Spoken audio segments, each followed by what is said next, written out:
നമ്മൾ ഈ ഓരോ തെരഞ്ഞെടുപ്പ് കാലത്തും കാണുന്നതാണ് വർഗീയ കക്ഷികളുടെ തിണ്ണനിരങ്ങികളായിട്ട് മാറുന്ന രാഷ്ട്രീയ പാർട്ടികൾ. പണ്ട് എം.എ. ബേബി എ.കെ. ആന്റണിയെ പരിഹസിച്ചിട്ടുണ്ട്. ഈ രൂപതയിൽ ഇങ്ങനെ കയറി ഇറങ്ങുകയാണ്, രൂപത എന്ന് പറഞ്ഞത്. ആ എം.എ. ബേബിയുടെ പാർട്ടി തന്നെ ഇപ്പോൾ തിണ്ണനിരങ്ങിക്കൊണ്ടാണ് നടക്കുന്നത്. ഇത് എല്ലാ കാലത്തും ഉള്ള ഒന്നാണ്. ഇപ്പോൾ അത് വളരെ പരസ്യമായിട്ട് മാറിയിരിക്കുകയല്ലേ? അതെ, അതിൻ്റെ ഏറ്റവും തീവ്രമായ അവസാനത്തെ ഉദാഹരണമാണ് അതിർത്തി കടന്ന് ഇപ്പോൾ ഒരു തീവ്രവാദ ശൈലി അല്ലെങ്കിൽ വർഗീയ ശൈലി ഇപ്പോൾ കോൺഗ്രസും കൈക്കൊണ്ടിരിക്കുകയാണ്. അതിൻ്റെ ഏറ്റവും വലിയ ഉദാഹരണം തിരുവനന്തപുരം കേന്ദ്രമാക്കി CSIയുടെ സെക്രട്ടറിയായിട്ട് പ്രവർത്തിക്കുന്ന ടി പ്രവീൺ ഇപ്പോൾ വിളവൻകോട് എന്ന് പറഞ്ഞ നമ്മുടെ അതിർത്തി, കന്യാകുമാരി ജില്ലയിലെ അതിർത്തിയിലുള്ള ഒരു സ്ഥാനാർത്ഥിയായി കൈപ്പത്തി ചിഹ്നത്തിൽ മത്സരിക്കാനായിട്ട് സീറ്റ് കൊടുത്തിരിക്കുന്നു.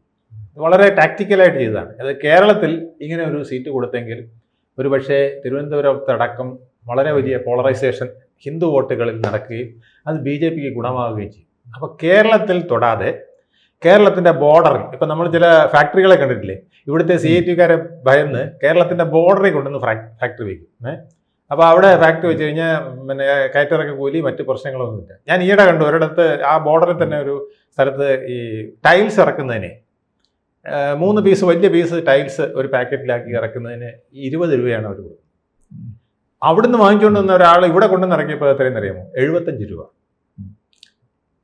രണ്ടും ചുമട്ട് തൊഴിലാളികൾ തന്നെയാണ്, രണ്ടും ഈ ഒരേ ഭാരവുമാണ്, അതായത് CIT-ന്റെ തന്നെ ഉള്ള ആൾക്കാരാണ്. അവിടെ തമിഴ്നാട്ടിൽ വേറൊരു കൂലി, ഇവിടെ വേറൊരു കൂലി. അതായത് അവിടെ 20 രൂപയുള്ളത് ഇവിടെ വരുന്നപ്പം 75 രൂപ കൂലി.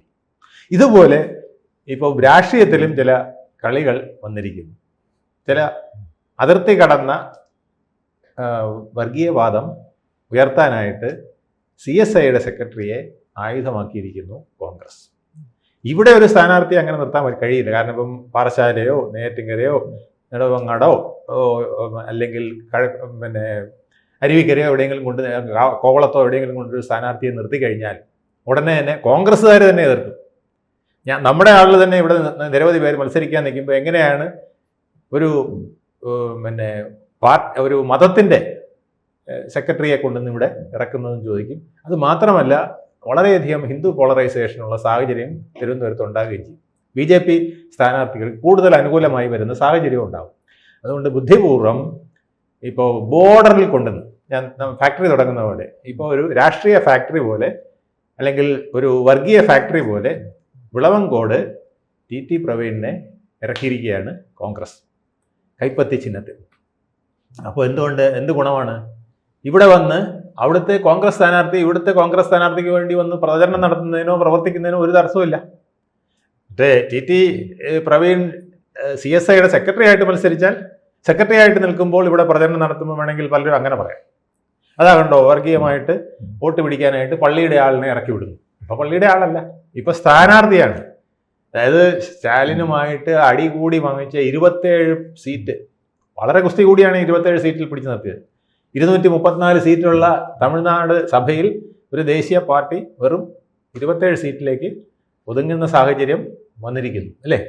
അപ്പം അവിടുന്ന് കിട്ടിയ ആ 27-ൽ ഒരെണ്ണം ഇതുപോലെ തിണ്ണനിരങ്ങലിന് അടിയറ വെച്ചിരിക്കുന്നു. ഇവിടെ തിണ്ണനിരങ്ങൽ എന്ന് പറഞ്ഞു, എന്നിട്ട് തലവഴി മുണ്ടിട്ട് സിനഡിന്റെ തിണ്ണനിരങ്ങാൻ പോയി. അതെ, തിണ്ണനിരങ്ങാൻ കിട്ടാത്തത് സുകുമാരൻ നായരുടെ NSS തിണ്ണയിലും വെള്ളാപ്പള്ളിയുടെ കണിച്ചിക്കുളങ്ങര SNDP തിണ്ണയിലും നിരങ്ങിയില്ല എന്നുള്ളതാണ്. തിരങ്ങില്ല എന്നുള്ളതാണ് ഇപ്പോഴത്തെ വർഗീയതയുടെ. പക്ഷെ അങ്ങനെ നിലപാട് സ്വീകരിക്കുന്നവർ നിരങ്ങാത്തതോട് തിരിച്ചടിയും കിട്ടത്തില്ലേ? ആ തിരിച്ചടി കിട്ടും എന്ന് മാത്രമല്ല, ഇതും തിരിച്ചടി കിട്ടും. ഇത് BJP എങ്ങനെ മുതലാക്കും എന്നുള്ളത് ഇനി കണ്ടറിയണം.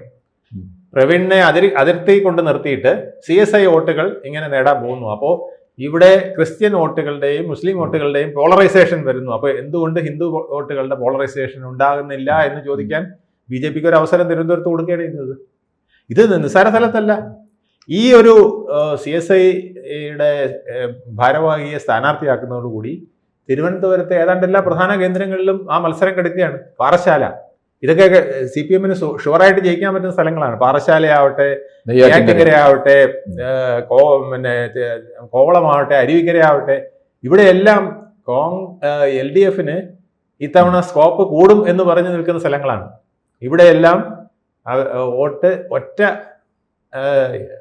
അടിക്ക് മറിയാൻ ഈ ഒരു നടപടി അല്ലെങ്കിൽ ഈ പ്രവീണിന്റെ ഒരു സ്വാധീനം ഇടയാക്കും CSIക്ക് കിട്ടുന്നത്. ഇത് മാത്രമല്ല, വട്ടിയൂർക്കാവിൽ പോലും CSIയുടെ വോട്ട് നിലവിലുണ്ടെന്നേ.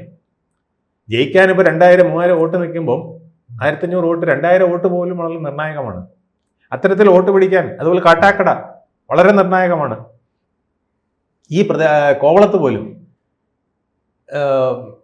ഇങ്ങനെ നോക്കുമ്പോൾ നെയ്യാറ്റിൻകരയിൽ ശക്തനൊക്കെ അതിശക്തമായ വോട്ട് പോളറൈസേഷനുള്ള ചാൻസ് കിട്ടുകയാണ് ചെയ്യുന്നത്. അപ്പം ഇവിടെയൊക്കെ പിന്നെ CPM വളരെ പ്രതീക്ഷിച്ച് നിൽക്കുന്ന സ്ഥലമാണ്. കാട്ടാക്കട CPM ഞങ്ങൾക്കാണ് അവിടെ ഉറപ്പായും സീറ്റ്, താമരയ്ക്കല്ല എന്ന് പറഞ്ഞുകൊണ്ട് നിൽക്കുന്ന സാഹചര്യമാണ് ഇപ്പോൾ ഉള്ളത്. അവിടെ പോലും പിന്നെ ഈ CSIയുടെ വോട്ട് നിർണായകമാകും.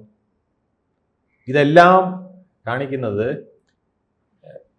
ഒരു വർഗീയ ധ്രുവീകരണം കേരളം ഒട്ടാകെ UDFന്റെ നേതൃത്വത്തിൽ നടക്കുന്നു. സാധാരണഗതിയിൽ ഇത്തരം സ്ഥലങ്ങളിൽ വളരെ മർമ്മപ്രധാനമായി കളിക്കുന്ന LDFന് ആ കളി ഇപ്പം നടത്താൻ പറ്റാതെ വന്നിരിക്കുകയാണ്. LDF ഗതികെട്ട SDPI ഞാൻ വോട്ട് തരുന്നെങ്കിൽ കുഴപ്പമില്ല, ഞങ്ങൾക്ക് എന്ത് ചെയ്യാൻ പറ്റുമെന്ന് പറഞ്ഞ് SDPIയുമായിട്ട് വരം ചേർന്ന് നിൽക്കുന്നതല്ലാതെ മറ്റൊരു ന്യൂനപക്ഷ വിഭാഗങ്ങളിലും LDFന് ഇപ്പോൾ ഗ്രിപ്പില്ലാതെ നിൽക്കുകയാണ്.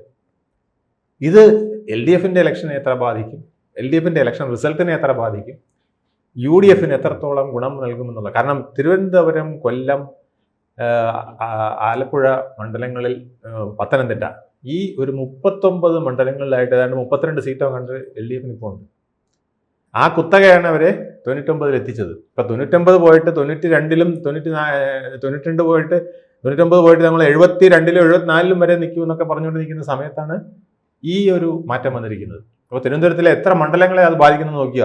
നെയ്യാറ്റിൻകര, പാറശാല, നേമം, കോവളം, തിരുവനന്തപുരം, അരുവിക്കര, കാട്ടാക്കട, എന്തിന് വട്ടിയൂർക്കാവിൻ്റെ പല ഭാഗങ്ങളിൽ പോലും ഇതിൻ്റെ അലയൊഴികൾ ഉണ്ടാവും. അപ്പോൾ 8 സീറ്റുകളിൽ തിരുവനന്തപുരത്ത് മാത്രം തന്നെ നിർണായകമായിട്ട് ബാധിക്കുന്ന ഒരു സംഗതിയാണ് ഈ TT പ്രവീണിനെ അതിർത്തിയിൽ കൊണ്ടുവന്ന് കൈപ്പത്തി സ്ഥാനാർത്ഥിയാക്കിയതിലൂടെ കോൺഗ്രസ് നടത്തിയിരിക്കുന്നത്. കോൺഗ്രസ് പറയുന്നത് ഞങ്ങളിപ്പം തന്നെ ന്യൂനപക്ഷ വോട്ടുകളുടെ ഒരു പോളറൈസേഷൻ ഞങ്ങൾക്കുണ്ട്, അത് എറണാകുളം എത്തുമ്പോൾ ഞങ്ങൾ 72 കടന്നിരിക്കുന്നതാണ്. 70 കടന്നിരിക്കുന്നു. എറണാകുളം എത്തുമ്പോഴേ ബാക്കി ഇങ്ങോട്ട് എണ്ണണ്ട, ബാക്കി ഇടുക്കി എണ്ണണ്ട, കോട്ടയം എണ്ണണ്ട, പത്തനംതിട്ട എണ്ണണ്ട, തെക്കോട്ട് ഇങ്ങോട്ട് വരുന്ന ആലപ്പുഴയും കൊല്ലവും തിരുവനന്തപുരവും എണ്ണണ്ട, അതിനു മുമ്പ് തന്നെ ഞങ്ങൾ 72 കടന്നിരിക്കും എന്ന് പറയുന്ന അമിത പ്രതീക്ഷയാണെങ്കിൽ പോലും അതിൽ കുറച്ച് സത്യമുണ്ട്. അത് അവിടെ 50 കടന്നാലും മതി, ബാക്കി 20 ഇവിടെ എല്ലായിടത്തും കൂടെ ഒപ്പിക്കാൻ കോൺഗ്രസിന് പറ്റും. 70 ഈ അവർ പറയുന്ന കണക്ക് പ്രകാരം ആലപ്പുഴ വടക്കുന്ന് പിന്നെ ആലപ്പുഴയുടെ അതിർത്തി എറണാകുളം വരെ എത്തുമ്പം അവർക്ക് 72 കടക്കുമെന്ന് അവർ പറയുന്നെങ്കിൽ അത് 50-ഓ 55-ഓ ആയാൽ പോലും ബാക്കി സ്ഥലങ്ങളിൽ നിന്ന് അവർക്ക് ഭൂരിപക്ഷം ഒപ്പിക്കാൻ കഴിയും എന്നുള്ള സാഹചര്യം പോകും. അപ്പം ഇവിടെയാണ് ലാസ്റ്റ് മിനിറ്റിൽ ഇനി തന്ത്രങ്ങൾ മാറ്റി പയറ്റേണ്ടി വരുന്നത് LDFനും പിന്നെ BJPക്കും ഒക്കെ. അതെങ്ങനെ വരുമെന്നുള്ളത് ഇനി വർക്കൗട്ട് ചെയ്യേണ്ടതാണ്. അന്തർധാരകളോ അല്ലെങ്കിൽ മറ്റ് ചില ഞാൻ കണ്ടില്ലേ എന്ന് പറഞ്ഞ് വോട്ട് മറിയുന്ന ചില സന്ദർഭങ്ങളൊക്കെ ഇവിടെ ഉണ്ടായിക്കൂടായില്ല. അത്രയ്ക്ക് പ്രതിസന്ധിയിൽ LDF എത്തിയിട്ടുണ്ട്, BJPയും എത്തിയിട്ടുണ്ട്. ഈ വോട്ട് മറിക്കൽ, CSI വോട്ട് മറിക്കൽ വഴി തിരുവനന്തപുരം മേഖലയിൽ പ്രത്യേകിച്ച് തിരുവനന്തപുരം മേഖലയിൽ മാത്രമാണോ അത് കൂടുതലായിട്ട്? ഇവിടെയാണ് കൂടുതലായിട്ട് ബാധിക്കുക. അതായത് മറ്റെല്ലായിടത്തും 500 വോട്ടാണെങ്കിലും മതിയല്ലോ എന്നേ. അതെ, 500 വോട്ടാണെങ്കിലും അത് നിർണായകമാണെന്നേ. അപ്പൊ കഴക്കൂട്ടത്തും അത് ബാധിക്കും. കഴക്കൂട്ടത്തും 1000-ൽ വോട്ടുകൾ തീർച്ചയായിട്ടും CSIയുടെ ഇതിൽ വരുന്നതാണ്. 1000 അല്ലെങ്കിലേ ഉള്ളൂ. കൂടുതൽ വോട്ടുകൾ CSIയുടെ വകയായിട്ട് അവിടെ വരുന്നുണ്ട്. ഇത് CSI തിരുവനന്തപുരം മൊത്തത്തിൽ ഇപ്പം നാടാർ ക്രിസ്ത്യൻ എന്ന വിഭാഗം അത് വലിയ പ്രധാനപ്പെട്ട ഒരു ഘടകം തന്നെയാണ്. അവരുടെ പേര് പ്രവീണെന്നാണ്, മനസ്സിലായില്ലേ? പേര് പിന്നെ രാജൻ എന്നായിരിക്കും, പക്ഷേ സെൽവരാജായിരിക്കും. അതുപോലെ തന്നെ പ്രവീണും പള്ളി വേറൊരു പേരായിരിക്കും. അപ്പം ഇങ്ങനെയുള്ള ഒത്തിരി പേരുണ്ട് ഇവിടെ. തിരുവനന്തപുരം 10-14 നിയോജകമണ്ഡലത്തിലും ഇത്തരത്തിലുള്ള വോട്ടുകൾ കുറേ ഉണ്ട്. അതിൽ ഞാൻ പറഞ്ഞ ഈ 8 എണ്ണം വളരെ പ്രധാനമാണ്. അവിടെ നിർണായകമായിട്ട് സ്വാധീനം ചെലുത്താൻ സാധിക്കും. ഇത് LDFന്റെ മുമ്പിൽ ഒരു ഭീഷണിയാണ്. അവരുടെ ഭൂരിപക്ഷത്തിൽ 8 സീറ്റ് കുറയാന്ന് പറഞ്ഞാൽ നിസ്സാര കാര്യമല്ലല്ലോ. അതിലൊന്ന് നേമത്താണ്. മറ്റ് സ്ഥലങ്ങൾ നോക്കിക്കഴിഞ്ഞാൽ പലയിടത്തും LDFന് വളരെ ഒന്ന് കഴക്കൂട്ടത്തുമാണ്, കട്ടാക്കടയുമാണ്. അത് കഴിഞ്ഞാൽ ബാക്കി സ്ഥലങ്ങളിൽ അത് LDFനെ വളരെ സാരമായി ബാധിക്കുന്നതാണ്. അപ്പോൾ ഭൂരിപക്ഷം നിർണ്ണയിക്കാൻ ചിലപ്പം TT പ്രവീണിൻ്റെ അതിർത്തിയിലെ കൈപ്പത്തിക്ക് കഴിയും. ആ വിധത്തിലേക്കാണിത് പോകുന്നത്. ഇത് ലാസ്റ്റ് മിനിറ്റിൽ ഇലക്ഷൻ സ്ട്രാറ്റജികൾ മാറ്റിപ്പിടിക്കാൻ LDFനെയും BJPയെയും പ്രേരിപ്പിക്കും. ഇലക്ഷൻ റിസൾട്ടിൽ ഇത് ആര് മുന്നിലെത്തുമെന്ന് നിർണ്ണയിക്കുന്നതിന് നിർണായകമായ സ്വാധീനം ചെലുത്തുകയും ചെയ്യും. കൂടുതൽ വാർത്തകളും വിശേഷങ്ങളും നിങ്ങളിലേക്ക് എത്താൻ ABC മലയാളം സബ്സ്ക്രൈബ് ചെയ്യുക, ബെൽ ബട്ടണും അമർത്തുക.